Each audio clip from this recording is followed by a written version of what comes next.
সুপ্রিয় দর্শক, হক green world চ্যানেলে আপনাকে জানাই স্বাগত। থাম্বনেল এবং টাইটেল দেখে বুঝে গেছেন আমি কোন গাছের ভিডিও করছি। হ্যাঁ বন্ধুরা, ঠিকই ধরেছেন, এটা হচ্ছে লঙ্কা গাছ। আমরা ফুল ফল যারা করি ছাদ বাগানে, তারা কিন্তু শখ অবশ্যই করে একটি নিত্য প্রয়োজনীয় সবজি অর্থাৎ মশলা রান্নাঘরে, সেটা হচ্ছে লঙ্কা। এই লঙ্কার জন্য আমরা বড় জায়গাতে বসিয়ে করতে পারি খুব অনায়াসে। তবে কিছু রোগ হয় আর কি লঙ্কা গাছের, কারণ হচ্ছে লঙ্কা গাছের যে পাতামোড়া রোগ, সেই পাতামোড়া রোগটা অবশ্যই আমাকে নিয়ন্ত্রণ করতে হবে। কী দিতে হবে সেটা আমি পরে আসছি। আর যদি আপনি মনে করেন যে একটা ছোট্ট 4 ইঞ্চির গ্রোয়িং ব্যাগেও করতে পারেন, কোনো অসুবিধা নেই। তো এখানে করতে গেলে কিন্তু আপনাকে যে জিনিসটা করতে হবে, এই যে পাশের যে ব্রাঞ্চগুলো রয়েছে, এই ব্রাঞ্চগুলো রয়েছে এইগুলো কিন্তু কেটে ফেলতে হবে। কেটে ফেলার পরে আপনাকে পুনিং করে করে একটা বসি করে নিতে হবে, মানে ছোট্ট গাছে যাতে প্রচুর আপনার শাখা হয় সেটা খেয়াল রাখতে হবে। আমরা সচরাচর বড় জায়গাতে করে থাকি, সেটাও আমি করেছি। চলুন একটুখানি দেখে নিই। যেমন আমি এখানে করেছি লঙ্কা চাষ, তো দেখতেই পাচ্ছেন লঙ্কা, এখানে থোকা থোকা লঙ্কা বেশ আছে আর কি। এমনকি গাছে পাকা লঙ্কাও দেখতে পাচ্ছেন, এই যে দেখতে পাচ্ছেন। তবে একটা শর্ত লঙ্কা গাছের রয়েছে, সেটা হচ্ছে আপনার গাছ অবশ্যই আপনাকে রোদে রাখতে হবে। এই গাছটিতে আমার সবে লঙ্কা শুরু হয়েছে আর কি। তো এই জাতের লঙ্কাটার একটাই বৈশিষ্ট্য, একেবারে ডগাতে হবে। দেখুন ডগাতে কত ফুল আসছে, একদম ডগাতে, পাশের এতেও হয় না। তো এখানেও হয়েছে। তো চলুন যে গাছটি সম্পর্কে বলছিলাম গ্রোয়িং ব্যাগে, সেটা নিয়ে আলোচনা করি। তো যা বলছিলাম বন্ধুরা, যে গ্রোয়িং ব্যাগে করলে একটা শর্ত কিছু মানতে হবে। যেমন ব্রাঞ্চ থেকে যে গাছ বেরোবে সেগুলো অবশ্যই আপনাকে কেটে ছোটো করে নিতে হবে। সাইডে যদি কোনো একটা ছোটো ছোটো ব্রাঞ্চ থাকে, সেটাকে না সরাতে পারলে কিন্তু আপনি ঠিকভাবে গাছটাতে ফলাতে পারবেন না। তো এইভাবে আপনি করে নেবেন।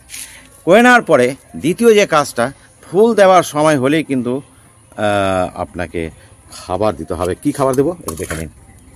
এখানে আছে সিংকুচি, বনডাস, নিমখোল, এবং এখানে আছে একটুখানি আপনার এখানে আছে আপনার শিংকুচি, বনডাস্ট, নিমখোল, এবং এখানে আছে অল্প করে আছে আপনার অ্যাপসাম সল্ট, গাছের পাতা যাতে খারাপ না হয় সেই জন্য। আর এখানে আমি দিয়েছি 1 মুঠো, আপনার যে কোনো কম্পোস্ট নিতে পারেন, গোবর সার নিতে পারেন। আর হাফ চামচ থেকেও কম, সেটা হচ্ছে 10, 26, 26, কারণ এরা কিন্তু ফুল নিয়ে আসবে।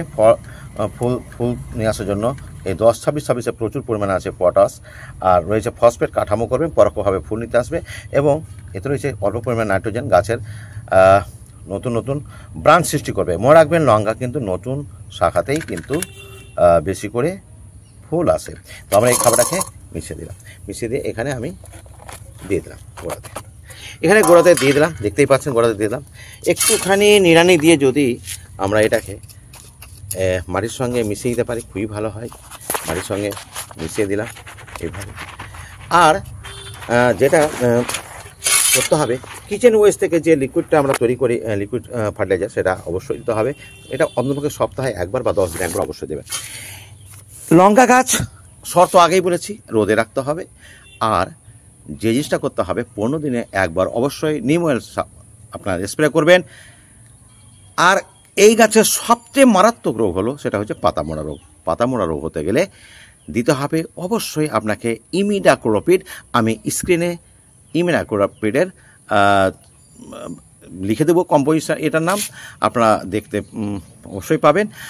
আর গাছ মাঝে মাঝে হারভেস্ট করার পর লঙ্কাগুলো প্রুনিং করে দেবেন।